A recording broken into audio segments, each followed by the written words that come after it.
Good morning. Today is Sunday, February 4th, 2024. Scott Turow's wonderful novel, Personal Injuries, is about corrupt judges and the effort to expose them and bring them to justice.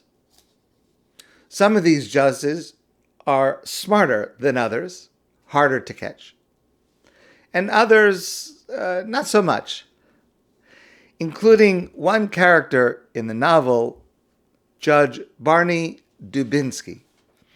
So the way the character tells the story, he's in divorce court just after he first came on the bench, and there were two lawyers who were going to appear before him, and these were lawyers who were involved in this process of giving bribes and getting their way.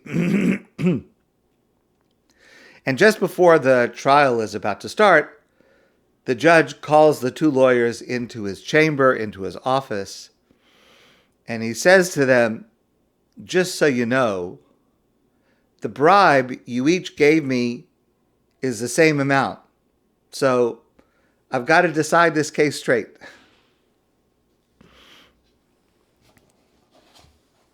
This week's Torah portion is the Parsha Mishpatim, laws, judges, judging. And the Torah says, "V'shochad lo sikach," do not take a bribe. Ki hashochad yaver einei pikim, because taking a bribe blinds the eyes of the wise, v'salef divrei tzadikim, and corrupts the words of the righteous. Now, it's obvious that judges cannot take a bribe because it destroys the integrity of law. But why does the Torah refer to these individuals taking bribes as pikim, smart people, or tzadikim, righteous people? If they were a pikeach, if they were smart, or if they were righteous, they would not take a bribe. If a tzaddik took a bribe, you would not be able to refer to that person as a tzaddik. So the Talmud tells several stories about judges in Jewish law courts. The Talmud says, quoting our pasuk, "V'shochad lo sikach," do not take a bribe. The Talmud says, "Ein tzarach lomar shochad mamon." The pasuk doesn't even have to tell me that a judge is not allowed to take a bribe of money. I mean, that's obvious. Ella, the Talmud says, afilu shochad dvarim nami aser. Even if it is not a monetary bribe, but it is a bribe of words, that too is prohibited. Heichidami shochad dvarim. What is an example of a bribe of words? The Talmud tells the following story about Shmuel. Shmuel was a great Talmudic scholar. He was also a judge. He adjudicated matters that came before his court. Kihada Shmuel have a over b'mavra. Shmuel was crossing a bridge, and there was a certain man who approached him and gave him his hand to help him to cross the bridge. Shmuel said to him, "Where are you going?" Man said, "I'm going to the courthouse." Shmuel said, "Why are you going to the courthouse?" "Well, because I have a case before the court today." And the court, of course, was Shmuel. So Shmuel said, "I have to recuse myself from adjudicating your case." Second example, Amemar, another Talmudic scholar who was also a judge. Amemar hava Yosef v'kadoin dina. Amemar was sitting and adjudicating a case. Parach gadfa resha, the window was open, and a feather flew in and landed on his head. A feather just landed on his head.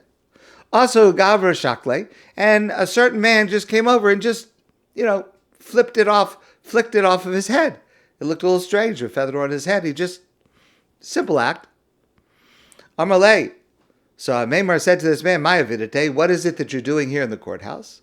Amalei diniously, I have a lawsuit before the court coming up soon. Amalei Amemar said, Psil nilach ledina, I have disqualified myself from judging your case. I have to recuse myself. Why so far? I mean, would these great scholars and teachers actually judge corruptly simply because somebody said hello to them on the way in? Simply because somebody picked off a little piece of lint that was on their suit jacket? I understand an actual bribe. But why is it even this? So the Talmud quotes our pasuk. And the Talmud says, everyone is affected by receiving from someone, even something as slight as a greeting, because it's automatic. It's inescapable. It is not possible to guard against an unconscious feeling, even by having exchanged a few pleasant words. The only way is to avoid it completely. In other words, this type of a bribe does not require a criminal act or even criminal intent, but still it can subvert objectivity. And remember, the words of the pasuk are very precise. Lo sikach shochad, don't take a bribe. Ki ha-shochad ya'aver einei chachamim. Shochad blinds the eyes of the wise. It's not that a wise person is going to judge dishonestly because of a bribe. That's obviously prohibited. But here, ya'aver, your eyes will be blinded. You will not even see it.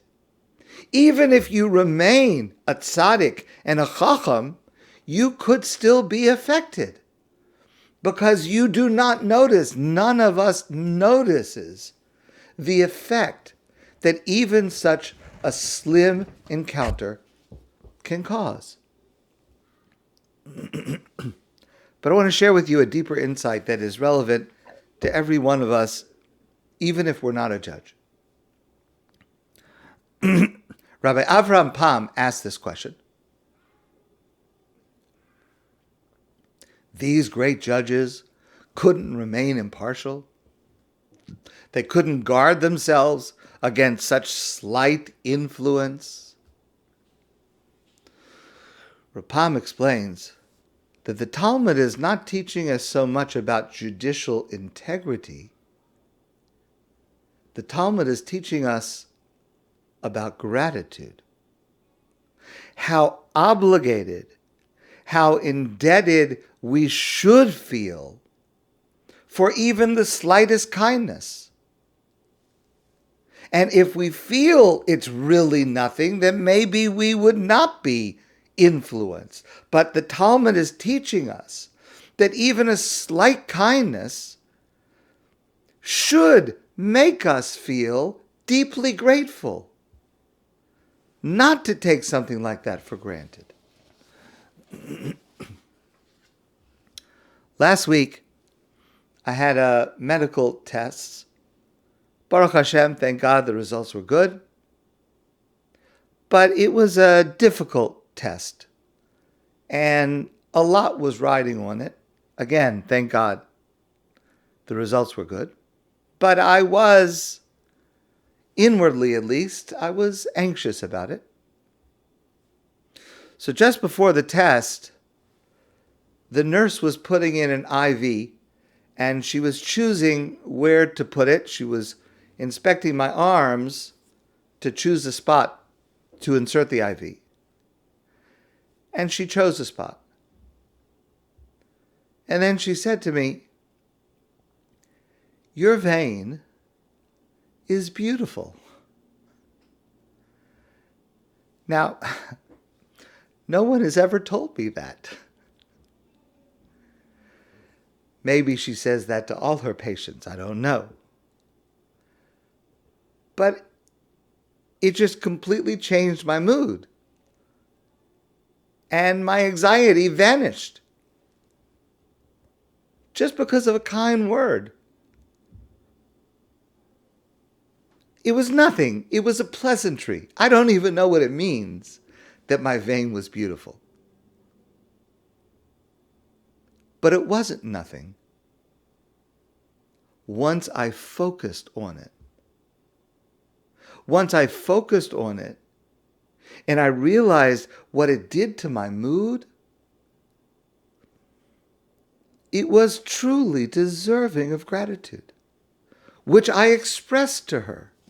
And it made the experience much easier for me to handle. Of course, we have to have gratitude for the big things in life, things that people do for us, certainly what God does for us. But sometimes the smallest things can have such an impact. It can change your mood. Someone says hello, and they really mean it. Someone says, "Can I help you?" What a privilege to live in a world where people are good, not all people, and not all the time. But when it happens, it's not slight. It's momentous. But it's only momentous if you focus on it. And the Talmud is teaching us, according to Rabbi Pam, that we should focus on it. And therefore, that kind of slight interaction, extending a hand to help, it's not slight. If we focus on it, we should appreciate it. And if we do that, we may end up judging far fewer cases, but we will be much happier people.